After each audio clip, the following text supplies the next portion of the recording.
Good afternoon, ladies and gentlemen.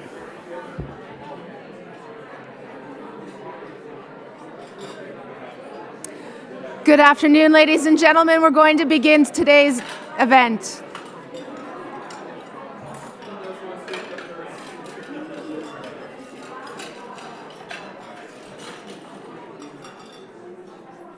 Thank you.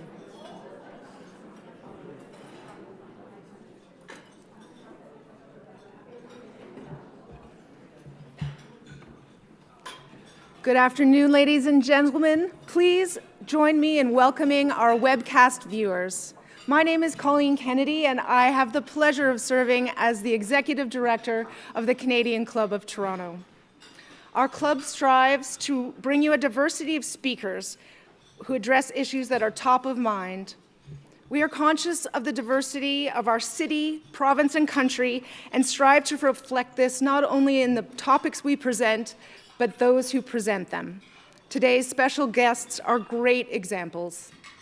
Before I formally introduce them, let me tell you about a few upcoming events.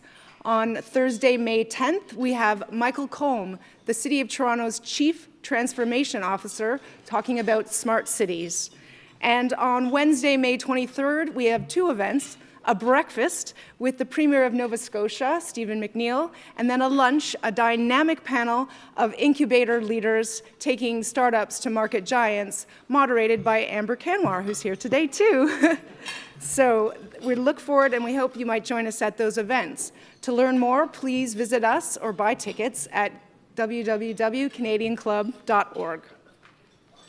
You can also join the conversation by following us on Twitter or Instagram at CDNCLUBTO or using that hashtag.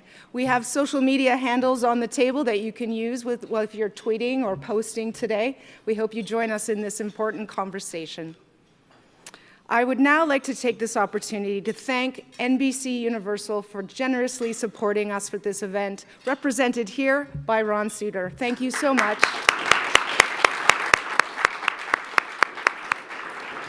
And to our youth and young leaders who are here today from Centennial College Journalism, please have a stand up. We're really glad you're here.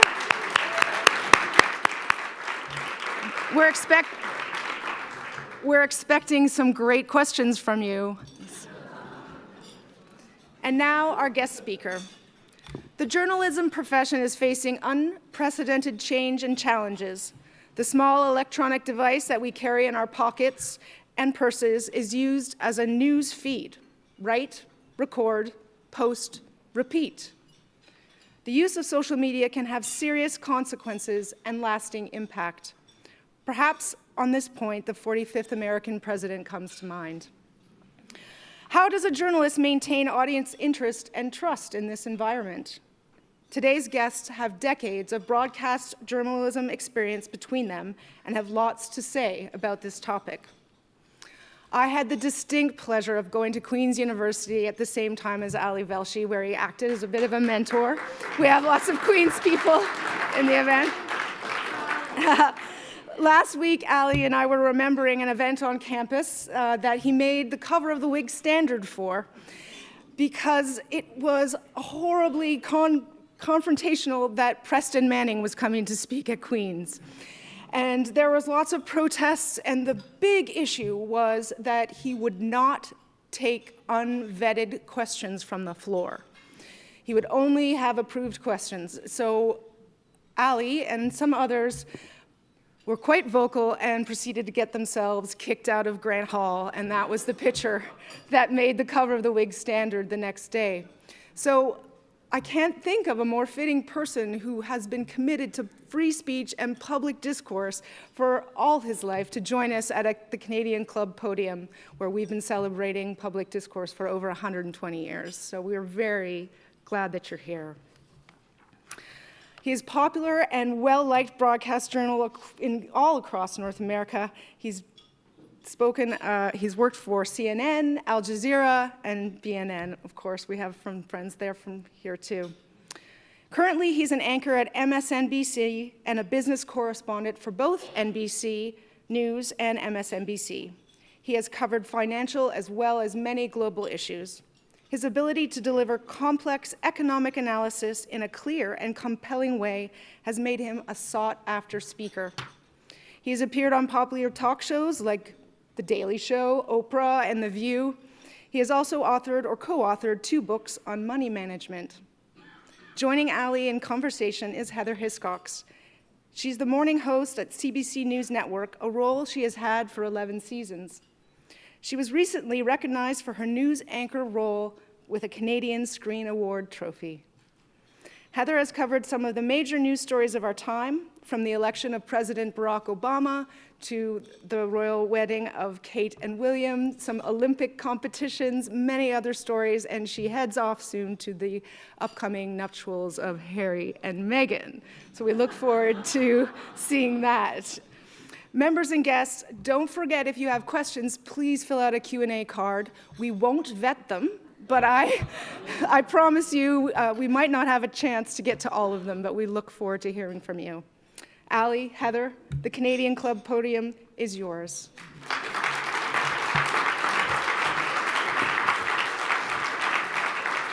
Thank you, Pauline.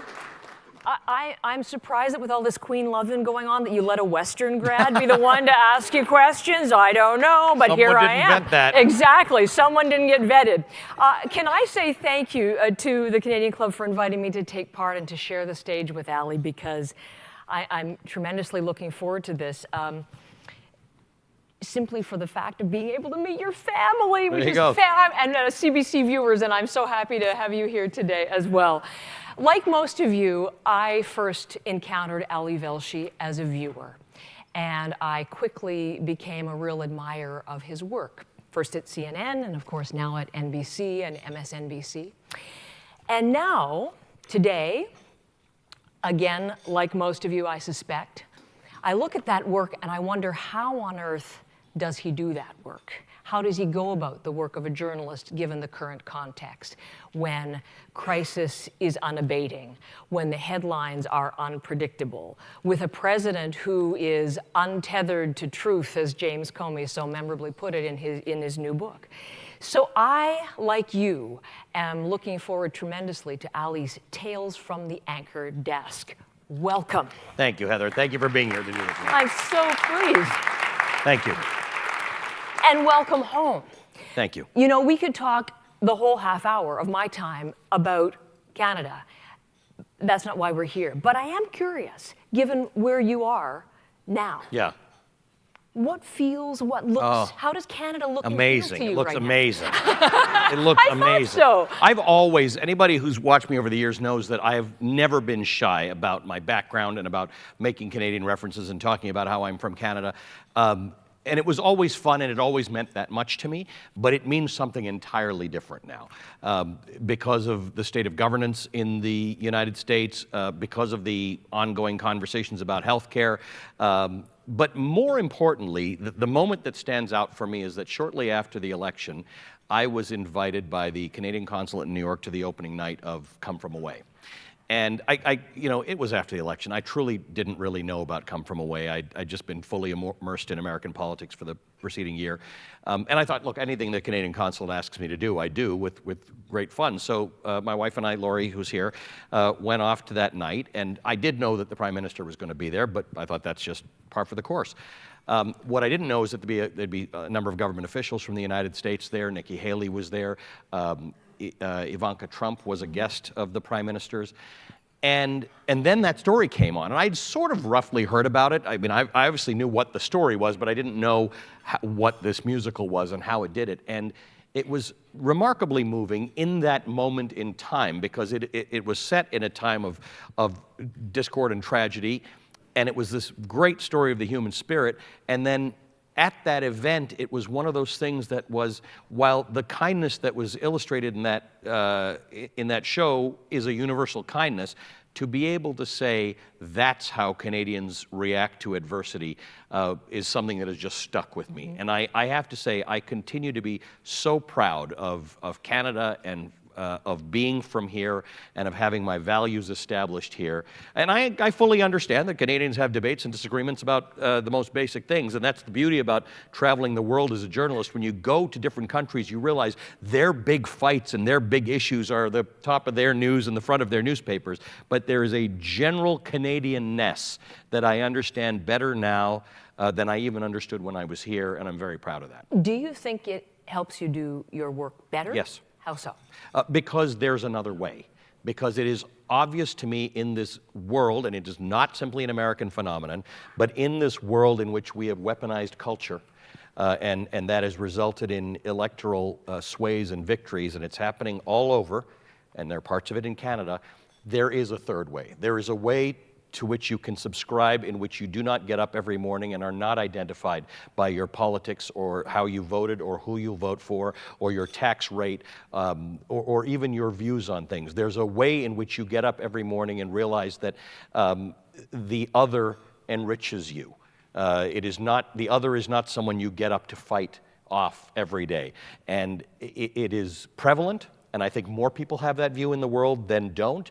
But in Canada, we have figured out a way, generally speaking, to have that define our national psyche. Mm-hmm. And there are moments when that stops defining our national psyche in Canada, and we tend to act on that. And I think that is an important matter to understand. We must not be thinking about a world in which conservatives defeat liberals and Democrats defeat Republicans. When you start identifying with that sort of thing, that's wrong. And I just want to point out David Lindsay in the crowd there. David Lindsay ran against my father in the riding of Don Mills when they were both running for Parliament. And David has been a consistent friend to my family over the years. It doesn't occur to me when I see David's face that we were in different parties. We represented different things, because that's not what being involved in politics or journalism stands for in this country. It's that we were all working toward our contribution to creating a better society. That is the duty of every citizen of every country, and I think Canadians take that very seriously. Okay. The phrase that Ali just used, the weaponization of culture, is one I want to come back to. It's one you're speaking increasingly on these days, and something that we're looking at in detail. But as a point of departure for our first area of conversation, on each of the tables is a photo. Has everyone seen that? You'll recognize two of the three players, I think. There's Ali and Stephanie, your co-anchor, Stephanie Rule, and in the center, Sarah Huckabee Sanders. Now, this was from the most recent White House Correspondents' dinner. Tell us about the taking of the photo, the circumstances behind it. So we had been at the Correspondents' dinner, and rain was about to start as it ended. So I happened to be sitting at the table with the president of MSNBC. And normally we take shuttles between the hotel and the after party, but he had a car, so we sort of just ran out and got in the car together. And so as a result, a few of us got to the after party earlier than everybody else did. And Stephanie and I were in that crowd, but someone had decided to hold it outside. This was our party. The big after party at the White House Correspondents' Dinner is the NBC party, so everybody comes to that.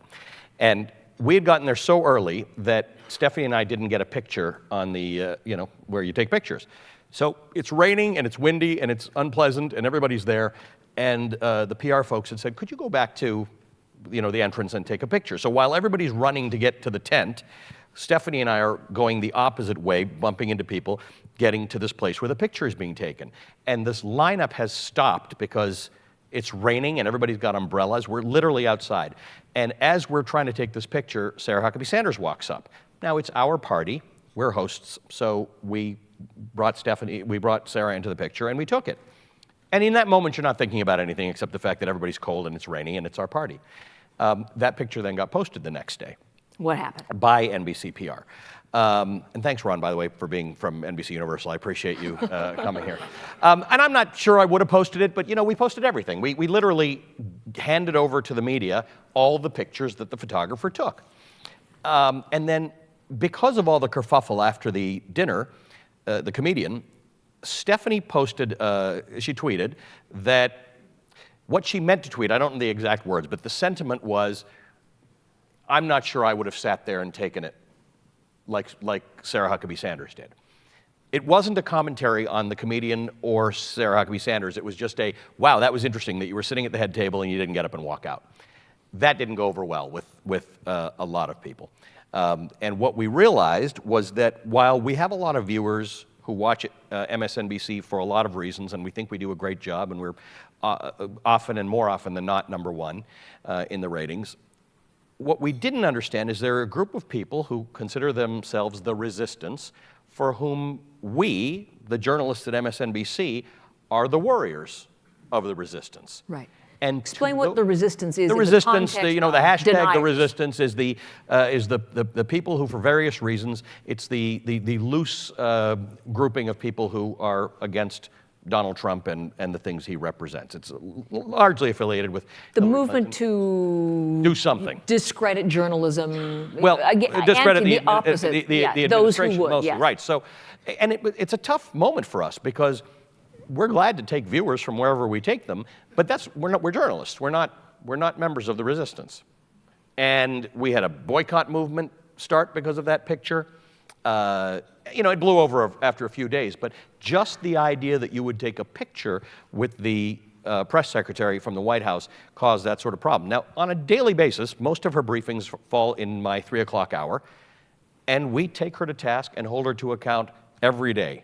I did not, before this administration, use the word lie or liar on TV. I do now, under the right circumstances. And I have called her one. Did it on Friday, actually.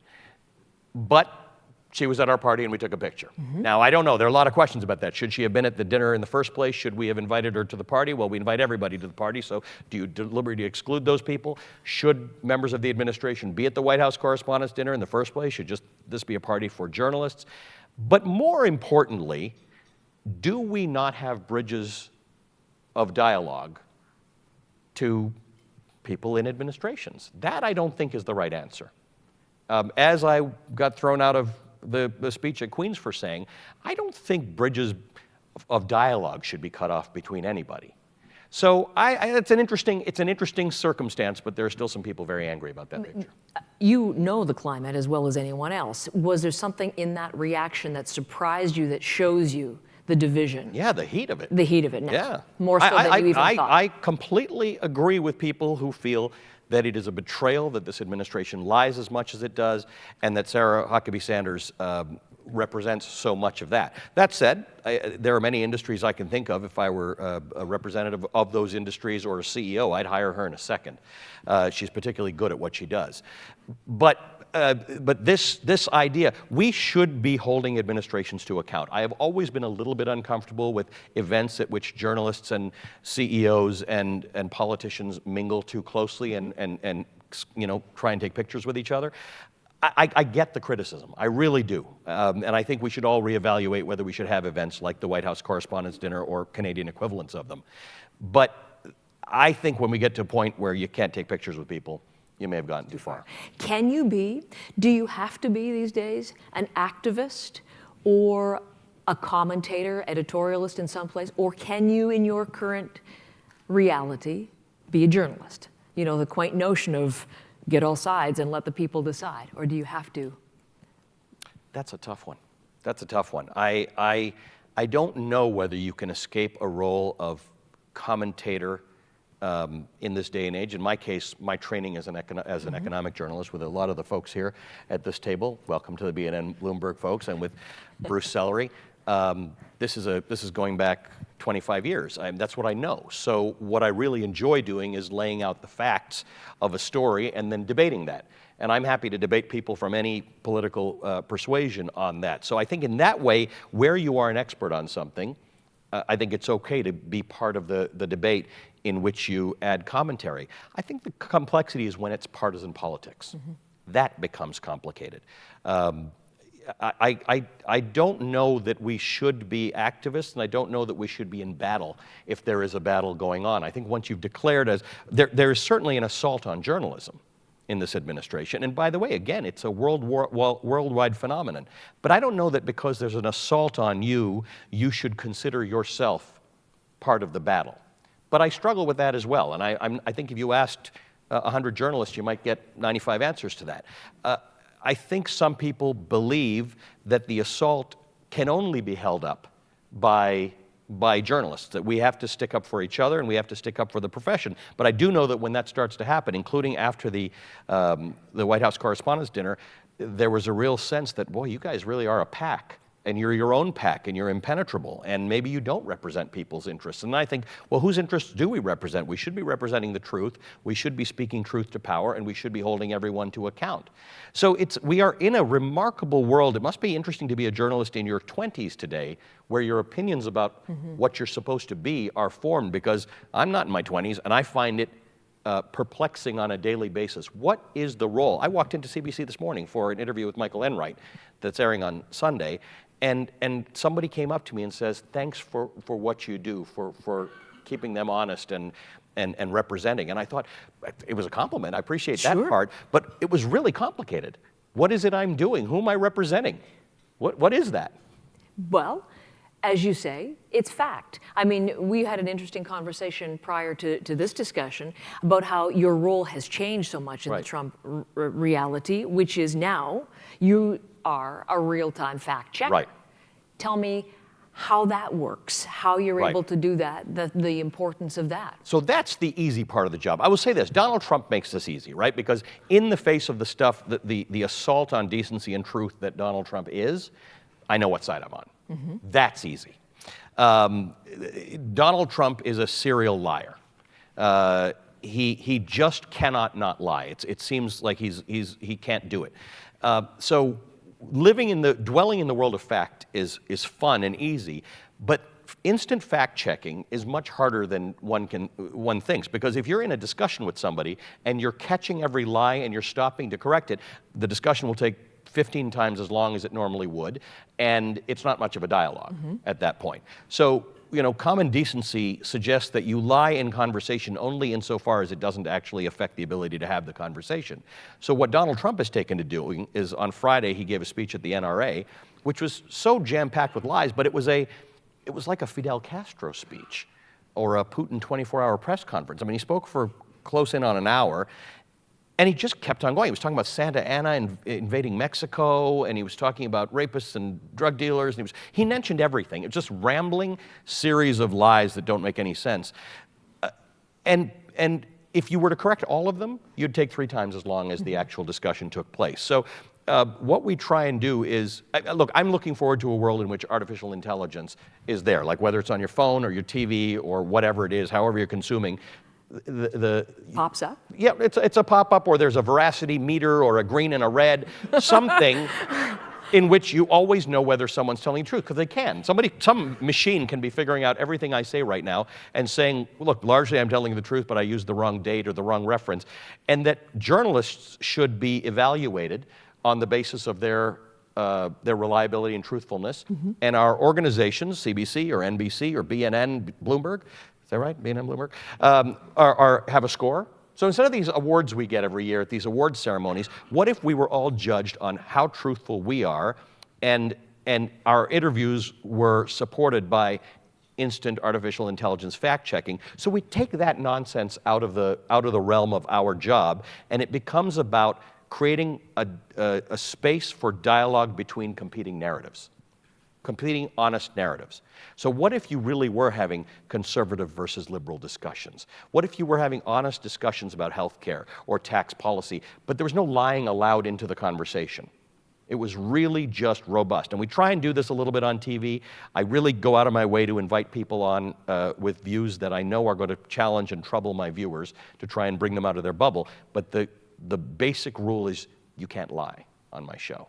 And if you lie, it's going to slow down and make the conversation very awkward.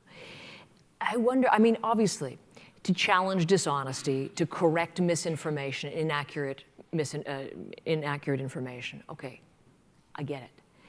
But I also wonder, what's the point now? I mean, as you said, you have a serial liar. You have perhaps probably the most dishonest president. Right. And where are the consequences? And does the American public even care about truth anymore, in that his base is pretty much solid? He hasn't lost Republicans in Congress. Right. Even the evangelicals are still fully on side. Yep. I mean, what does it matter, the truth today? So that's interesting. There are So they're about 30, he's got a low 30s, his support, right?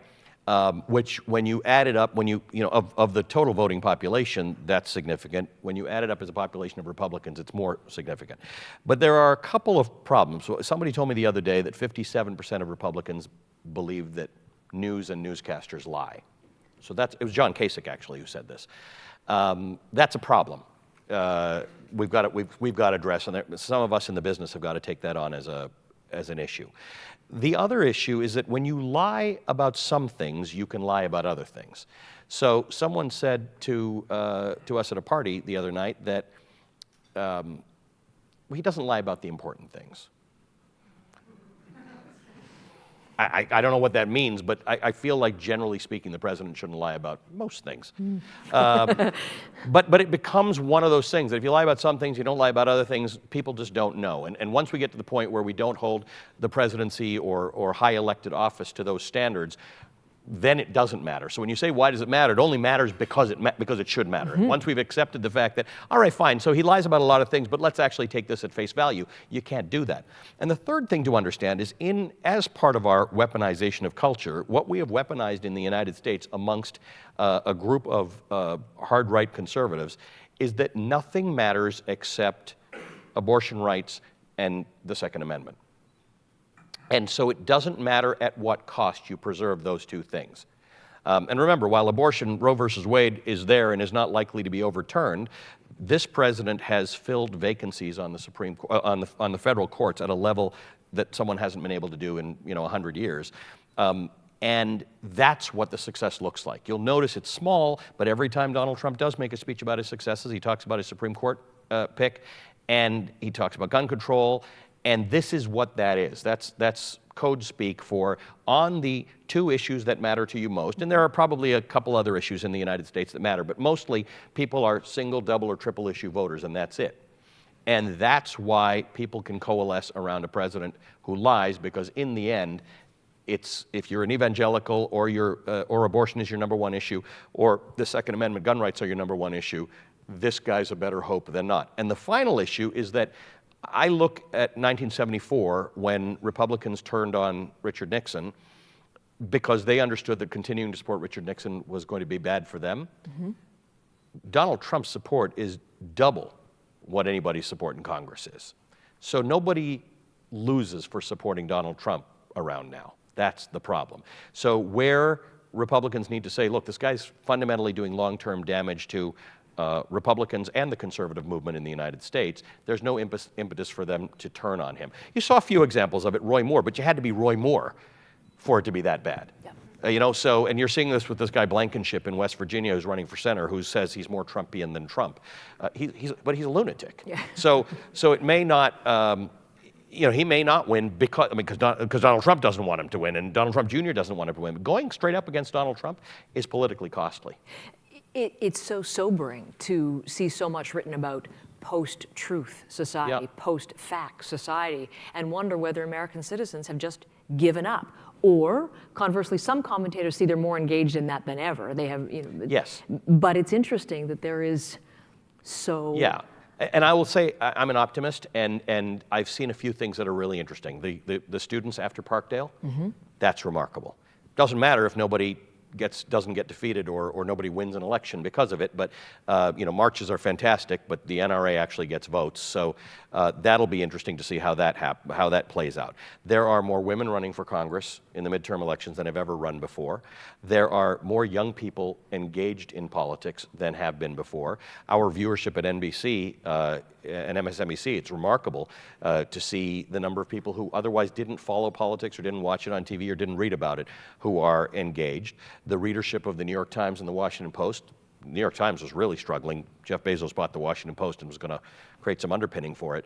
But that is come back. So there's a lot of good happening, mm-hmm, out there. Donald Trump may have in the end done us all a favor. But again, Donald Trump is the most recent and last iteration of a movement that's been blowing across the world. And so we have to understand it in that context. We are in a world where the rich are getting richer, the poor are being raised up from poverty, but middle classes are being hollowed out around the world. And if we don't solve for that, our politics will just become more extreme, and that's what we're seeing now. So lead into then, you've used a phrase a couple of times, thank you very much. I'll get to your questions in just a second. But the weaponization of culture. Right. Broadly speaking, this is an area which is of interest to you right now. Yeah. What are you seeing that is worrisome to you? Identity politics were the kind of thing that I never thought of as a negative. The idea that, we're all looking for something to belong to. Generally speaking, marginalized groups were better at this, right? If you were minorities, or you were gay, or you were fighting for better rights for women, it was easy to sort of join that club. And in general, they were supposed to help your group get better recognition, better rights, and the end result of that should be greater integration into society. We've now created identities around all sorts of things, including an identity around people who are frustrated that other people's identities are getting movements when they should be as well. So there's a level of frustration amongst people in America with low incomes, poor education, who feel that everybody has a movement except me. There's a Black Lives Matter movement, and there's this movement and that movement. There's even a movement for transgender kids in bathrooms. But how about me? I practice life the way I was supposed to, and I'm out of a job, and I have no income, and I'm living in an opioid crisis.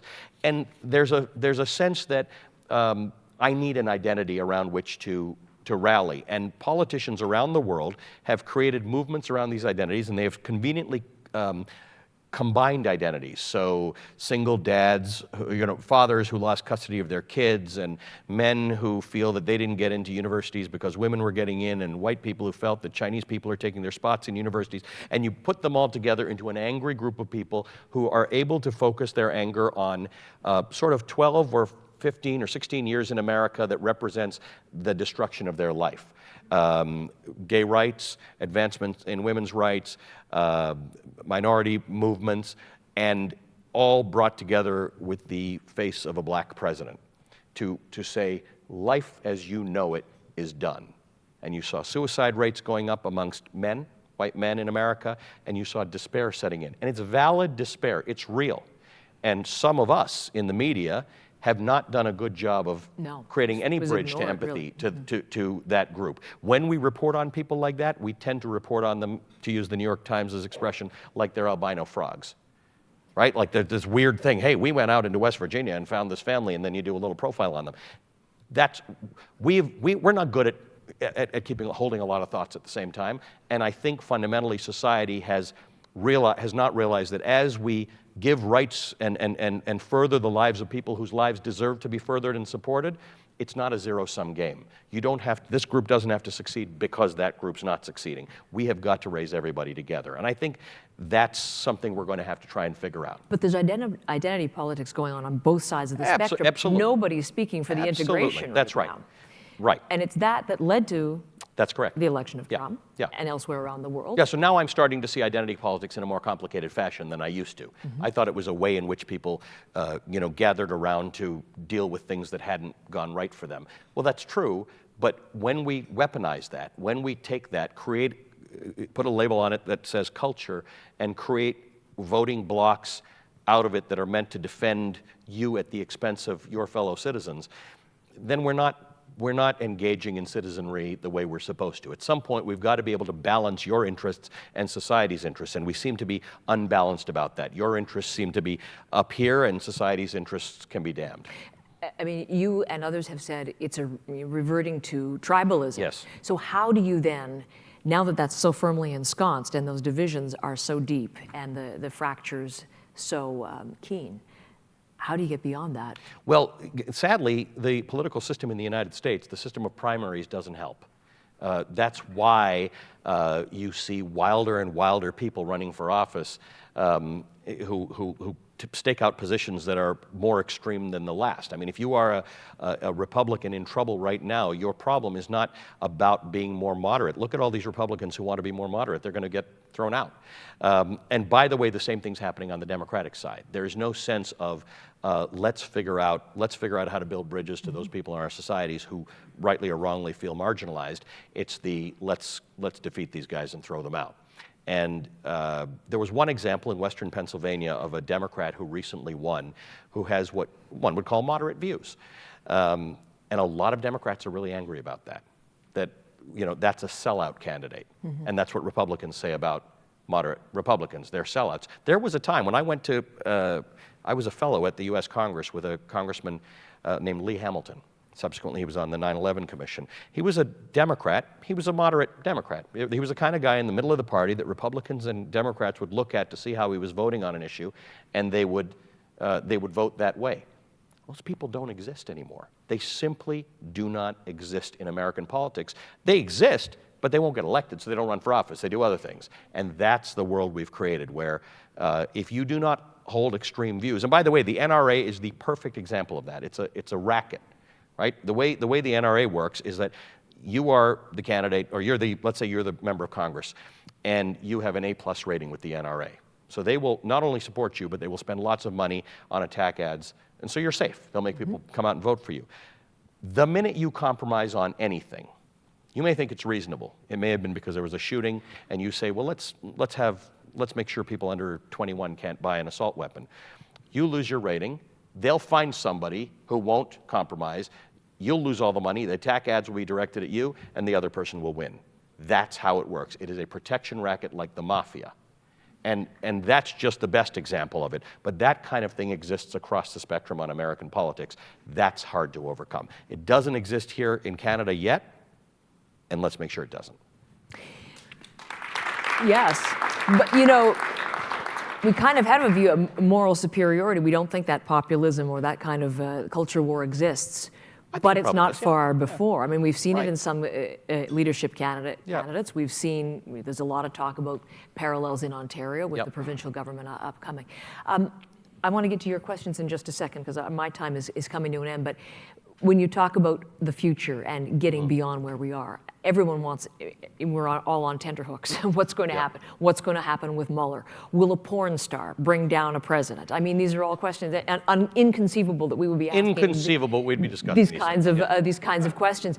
A lot of it, or some of it, may hinge on the fall and the midterms. What happens if the Democrats take back the House? What do you think is going to So it's not a given that they will, No. number one.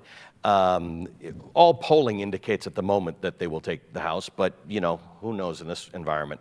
I think it's a important shot across the bow, right? It's the idea that Donald Trump's been walking around with a swagger the last few weeks. The idea that he doesn't really have a chief of staff to whom he listens, and he hasn't had a White House communications director and doesn't seem to be planning to hire one. He's now running the show. He has said so much. He's been reported to have said how much he's enjoying this. This is now the guy he wants to be. And he's carrying on like a guy who is being the way he wants to be.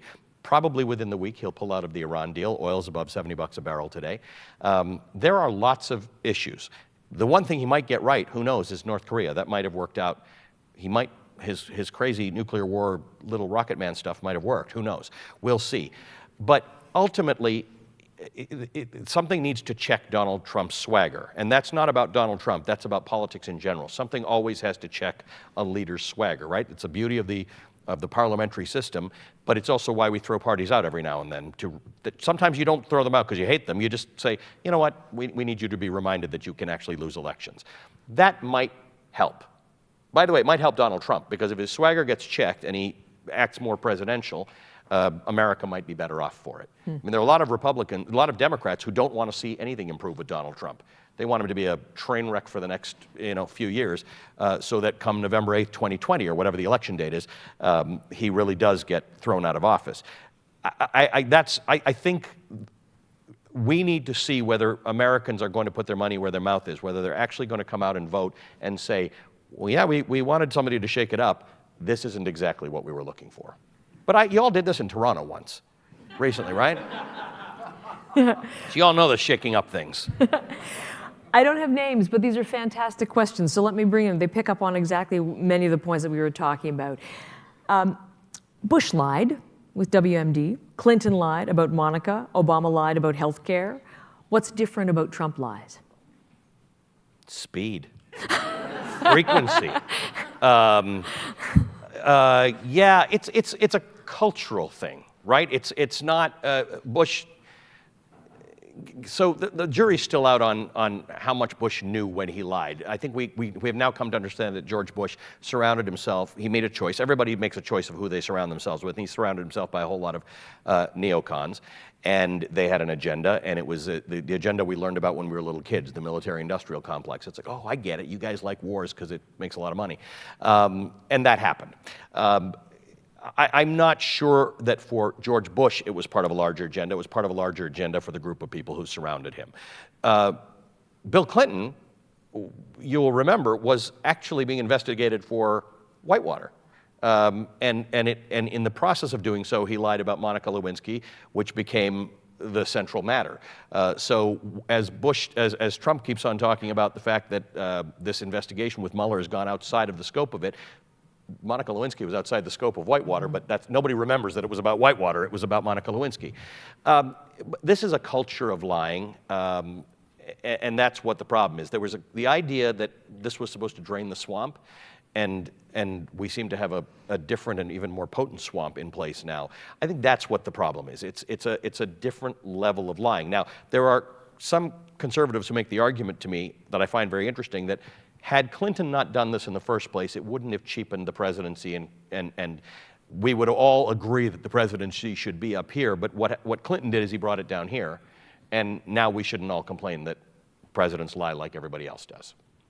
And why does he lie? Is it to distract you from things that he doesn't want you to learn about? Does he have really no firm grasp on reality? I don't know. Ego? I don't know what it is, because I don't know what the goal is in this. For instance, I don't know anything more than any of you do about the Russia investigation or whether there was any collusion, but I'm fascinated by the number of people who are lying and who are being caught for lying. I mean, the indictments we've had and the guilty pleas we've had have been about lying. I don't understand how everybody forgot that they met with Russian ambassadors and Russian this, and the guy flew to the Seychelles and met with a Russian guy. Like, how do you forget all this stuff? I don't know what the lying's all about. It has been said that the quality of media coverage surrounding Trump's candidacy contributed to his popularity and eventual election. As a journalist, how do you strike a balance between covering big stories and running the risk of influencing big stories? Yeah, we didn't get that one right. Everyone kind of wrote them off. People say this, they're right. People who make that allegation against the media are right. Les Moonves from CBS said it during the election. It's not good for the country, but it's great for TV. That is something we know, and I'm not sure we've fully addressed. It is more complicated now that he's president. I get a lot of tweets of, why do you run this speech that he gave? Well, because he's the president of the United States. We did it with Obama. We did it with Bush. It's what we do. You cover the president of the United States. Well, you didn't cover Obama's tweets. Well, Obama didn't tweet, first of all, and he certainly didn't tweet the way this guy does. So questions about how you cover the president of the United States, that's up for less debate. He is the president of the United States. And by the way, this is a president who changes policy on Twitter, could conceivably get us into a war on Twitter, and not a Twitter war. So you do actually have to cover that, but I do agree that maybe the media needed to think about the way in which they covered the last election, and now it's more complicated because we're going to have to think about the way in which we cover the next election. It's kind of weird because all these speeches the president makes are campaign speeches. They're actually run by his campaign. He's already campaigning for president for 2020. So that's a big and important discussion, and I'm not satisfied that we have a full and good answer to that yet. This is an important perspective. Misinformation or lies, as we've been talking about, isn't just a Trump thing. We certainly witnessed it in Brexit. Myanmar, we're seeing it. German far right, all part of what we were talking about, a post-truth society. Yep. So as we become further and further ensconced in that, what is the path out? Well, let me just complicate the question even more. It's how Germany worked before the war. It's how Rwanda worked. It was all misinformation spread on the radio. People got all their information on the radio. In fact, if you look at most totalitarian experiences and dictatorships and catastrophes and genocides, it was all based on lies that were spread and propaganda that was spread. That's not supposed to happen in a democracy. It's not supposed to happen in a democracy that has the First Amendment, that is protected with the freedom of speech. That's the weird part, that it's happening in America. And the struggle is that this Facebook thing is evidence of the fact that I had no idea. I don't get these crazy stories on Facebook because, it's all algorithms. I don't look for them, and if some weird story were to show up on my Facebook page, I mean, to me, the byline always matters. This whole thing I was talking about artificial intelligence in determining Heather Hiscock's veracity and the CBC's veracity, and the score of both should be very high, otherwise I'm not reading the story, right? I'm fascinated by the number of people who read absolute garbage and then act on it. That guy who went and shot up the pizza parlor because he thought Hillary Clinton was running a child sex ring from the basement, but it didn't even have a basement. I mean, this is crazy stuff. So part of it, you and I last talked when I was here for my TEDx speech that I gave at Queen's about fake news. And I do hold individuals responsible for some of this, right? We do have to understand what we read, and we have to do some checking, and you have to triangulate, and you can't get all your news from one place, including Facebook. And you have to be careful before you post things and before your crazy uncle sends them out to everybody, or you have to email your crazy uncle and say, this isn't really a story. And that's, no one is holding a gun to your head and making you read stupid, bad news. You do have to understand this. Now, again, 23% of Americans think that Barack Obama is a Kenyan-born Muslim. About the same number believe in UFOs. And don't get crazy if you're one of them. So a quarter of America are conspiracy theorists. So they're going to listen to Alex Jones, and they're going to read this stuff, and we can't necessarily solve for that. But 3/4 of America doesn't do this, and I would imagine those proportions are greater in other parts of the world. So the rest of us have got to take responsibility for not spreading fake news. Okay. When Colleen starts to get into position, we're just about to wrap up. All right. So let me ask, of all of the great political and journalistic questions, personal one to end. When you were at Northern Secondary, did you ever think that you would have the career you have had? I don't know if Mike Belanti was at Northern with me. I don't think most people who were with me in school thought I'd have any career. That I have a career would be actually a big surprise. Fact? No, I had no idea.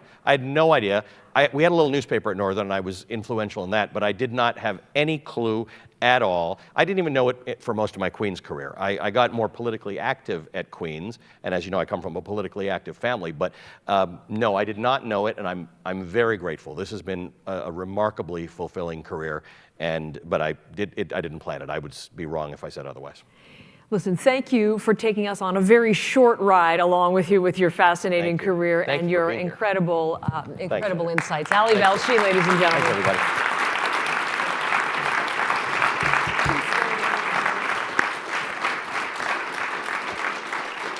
Wow, that was wonderful. Ali and Heather, on behalf of the Canadian Club of Toronto, I would like to express my sincerest thanks for joining us today. Your fascinating journalistic insights, we really, truly appreciate it. There's no doubt that journalism remains a well-respected and highly regarded profession, despite what President Trump wants to do about it. As you pointed out, the practice of it sometimes comes at a cost, as we've recently observed. One cannot deny the important role journalism plays in maintaining a civil society. Those who work in the media, many of you here, must continue to ask the tough questions, fact-check, go deeper, and hold leaders and decision makers accountable for their actions. Ali, we are impressed with your ability to carry out these roles in your characteristically charismatic and compelling style.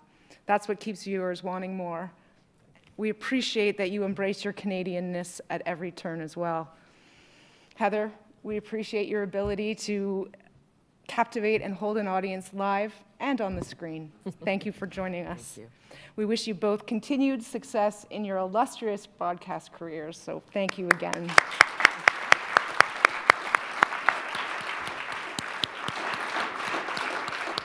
Before we conclude, I'd like to thank VVC and MediaEvents.ca for live streaming today, and the video will be online forever if you want to go check it out. I would also like to thank NBC Universal again for supporting this event today.